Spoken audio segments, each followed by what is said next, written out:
और जन्म के बाद फिर उनका विवाह होता है वहां तक का। तो ये एक हिस्सा भगवान श्री राम का जन्म, जन्म के बाद का विवाह तक का समय, और उनके जन्म के पहले उनके कुल का जन्म, ये एक हिस्सा है।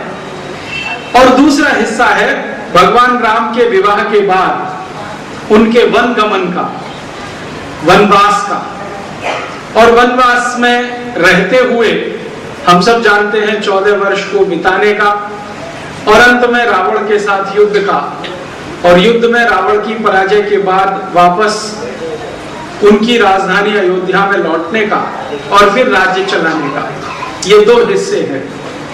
मैं आपको पूरी ईमानदारी से मेरे अपनी मन की बात ये कहना चाहता हूं कि भगवान राम का या श्री राम का विवाह से पूर्व का जो जीवन है, उनके जन्म से लेके विवाह तक का जो जीवन है, उसमें मुझे बहुत प्रभावित नहीं कर पाया वो हिस्सा भगवान श्री राम का। मुझे ऐसा लगता है कि जैसे बहुत सारे राजकुमार अपने अपने माता पिताओं के घर में जिस तरह से जन्म लेते हैं और उनका लालन पालन होता है, लगभग कुछ उसी तरह का है। बहुत सारे राजकुमारों के माता पिताओं के मन में अपने संतानों के प्रति जो मोह होता है, जो आकर्षण होता है, लगभग उसी तरह का है। मुझे जो भगवान श्री राम का या श्री राम का सबसे ज्यादा आकर्षित करने वाला पक्ष है, वो उनके वन गमन से शुरू होता है।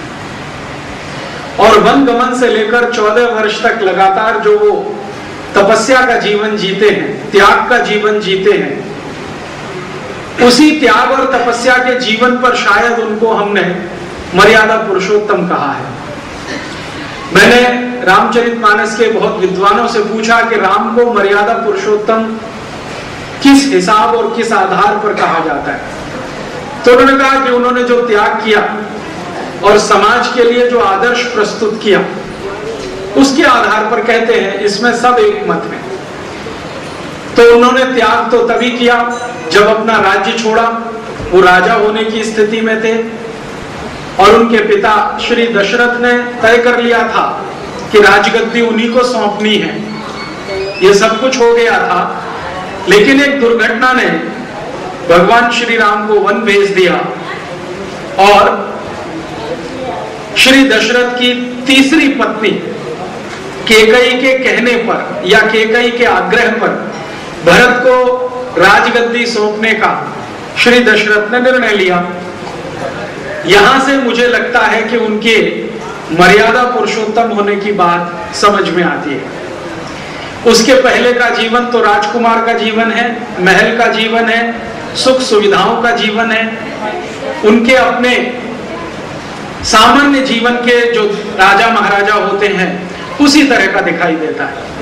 लेकिन जो उनके जीवन का उत्कर्ष है, वो उनके वन गमन से दिखाई देता है।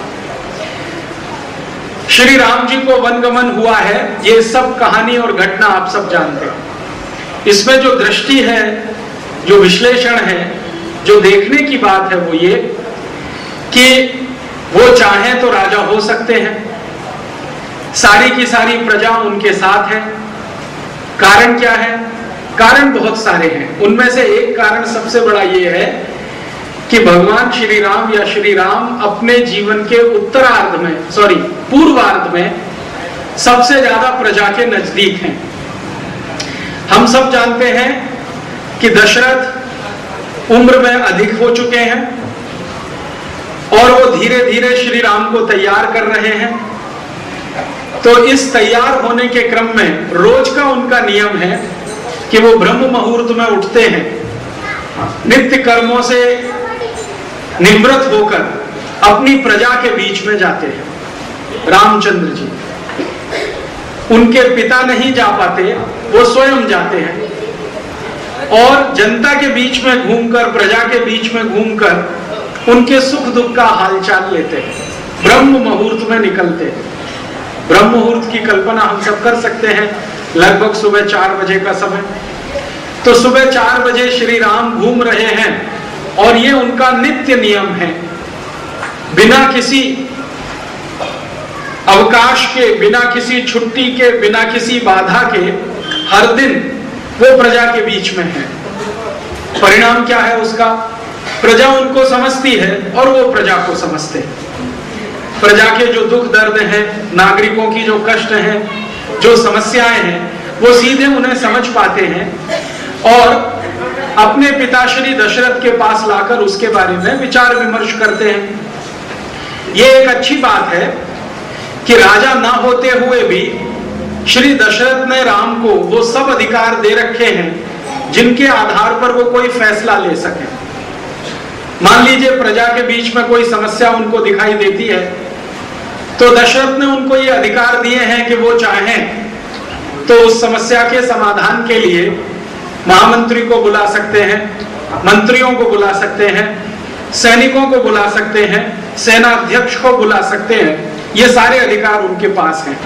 बस इतना ही है कि नाम दशरथ का चलता है, काम श्री राम खुद ही करते हैं। और ये सिलसिला उनकी उम्र के लगभग 12-13 वर्ष से शुरू हो जाता है।